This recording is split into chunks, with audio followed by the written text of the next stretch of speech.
വയനാട്ടുകാരോട് sunrise കാണാൻ പറ്റിയ ഒരു നല്ലൊരു സ്പോട്ട് ഏതാന്ന് ചോദിച്ചിട്ടുണ്ടെങ്കിൽ ആദ്യം പറയുന്ന സ്ഥലമാണ് കുറുമ്പാലക്കോട്ട. ഇന്ന് നമുക്ക് കുറുമ്പാലക്കോട്ടയിലെ സൺറൈസ് കാണാൻ പോയാലോ? രാവിലെ ഒരു 4:30 എഴുന്നേറ്റിട്ട് വേണം പോകാനായിട്ട്. ഇതാണ് ഇവിടുത്തെ ജീപ്പ് സഫാരി സ്റ്റാർട്ട് ചെയ്യുന്ന സ്ഥലം. ഗൂഗിൾ മാപ്പില് കുറുമ്പാലക്കോട്ട ജീപ്പ് സഫാരി എന്ന് കൊടുത്തിട്ടുണ്ടെങ്കിൽ നേരെ ഈ സ്ഥലത്തോട്ട് എത്തിക്കും. അതുകൊണ്ട് തന്നെ ലൊക്കേഷൻ അത്രയും കൺഫ്യൂസിങ് അല്ല.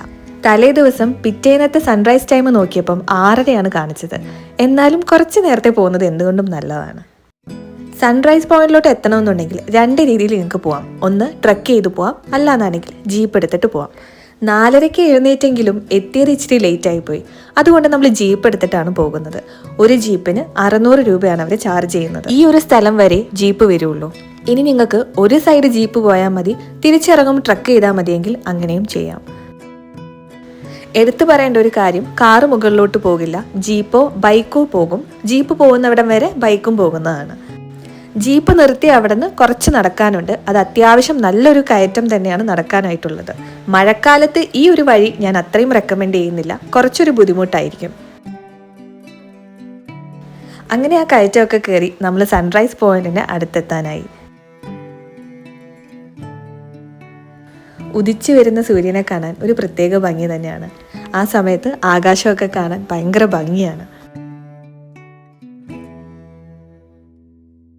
ഒരു വല്ലാത്തൊരു പോസിറ്റീവ് എനർജിയാണ് സൺറൈസ് കാണുമ്പം എനിക്ക് ഫീൽ ചെയ്യാറ്. ഇടയ്ക്കൊക്കെ ഇതുപോലെ ട്രക്ക് ചെയ്ത് വന്ന് ഇതുപോലൊരു സൺറൈസ് പോയിന്റിൽ നിന്ന് സൺറൈസ് കാണുന്നത് വളരെ നല്ലതായിരിക്കും. നമ്മുടെ മൈൻഡൊക്കെ ഒത്തിരി റിലാക്സ്ഡ് ആകും. അതുപോലെ ഒരു ദിവസം സ്റ്റാർട്ട് ചെയ്യുന്നതും ഭയങ്കര പോസിറ്റീവായിട്ടും ആയിരിക്കും. സൺറൈസ് ഒക്കെ കണ്ട് കുറച്ച് നേരം നമുക്കിവിടെ സ്പെൻഡ് ചെയ്യാം. രാവിലെ ഒന്നും കഴിക്കാത്തത് കൊണ്ട് തന്നെ ഇവിടെ 2 കുഞ്ഞു കടകളുണ്ട്. തിരക്കുണ്ടാവണ്ടെന്ന് കരുതിയാണ് ഞങ്ങൾ വീക്ക് ഡേയ്സിൽ വന്നത്. പക്ഷേ അത്യാവശ്യം തിരക്ക് തന്നെ ഉണ്ടായിരുന്നു.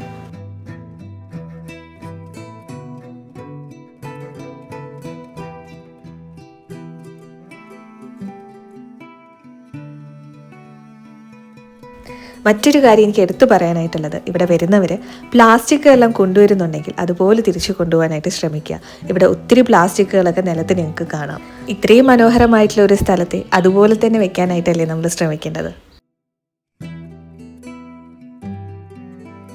ഇനി മറ്റൊരു കാര്യം, പൊതുവെ മഴക്കാലം ആവുന്ന സമയത്ത് നമുക്ക് ഏറ്റവും കൂടുതൽ അട്ട കടിക്കോ എന്നുള്ളൊരു പേടിയായിരിക്കും ഉണ്ടാവുക. ഇവിടെ എന്തായാലും അതില്ല.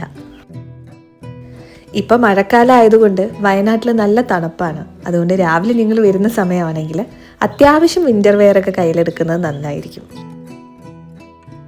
ഇനി കുറുമ്പാലക്കോട്ട വന്നവർക്ക് മറ്റു 2 സ്ഥലം കൂടി പറഞ്ഞുതരാം. ഇതിൻ്റെ തൊട്ടടുത്ത് തന്നെയാണ് മീൻമുട്ടി വാട്ടർഫോൾസും ബാണാസുരയൊക്കെ ഉള്ളത്. ഒരു 8 മണിവരെയൊക്കെ കുറുമ്പാലക്കോട്ട എൻജോയ് ചെയ്ത് നിങ്ങൾക്ക് ഈ പറഞ്ഞ 2 സ്ഥലത്തേക്ക് പോകാവുന്നതാണ്.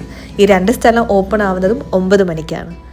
പിന്നെ കുറുമ്പാലക്കോട്ട സൺറൈസ് കാണാൻ മാത്രമല്ല കേട്ടോ ബെസ്റ്റ് സ്പോട്ട്, സൺസെറ്റ് കാണാനും ഒരു ബെസ്റ്റ് സ്പോട്ട് തന്നെയാണ് കുറുമ്പാലക്കോട്ട. അപ്പം കുറുമ്പാലക്കോട്ടയുടെ ഭംഗിയെല്ലാം ആസ്വദിച്ച് ഞാൻ ഇവിടുന്ന് ഇറങ്ങുകയാണ്. ഇവിടുന്ന് നേരെ പോകുന്നത് മറ്റു കുറച്ച് സ്ഥലങ്ങൾ കാണാൻ വേണ്ടിയാണ്. അതിൻ്റെ വീഡിയോസ് ഉടനെ തന്നെ പോസ്റ്റ് ചെയ്യുന്നതായിരിക്കും. നിങ്ങൾക്ക് വയനാട് വന്നിട്ട് ഏറ്റവും ഇഷ്ടപ്പെട്ട സ്ഥലം ഏതാണെന്ന് താഴെ കമൻറ്റ് ചെയ്യാൻ മറക്കണ്ട.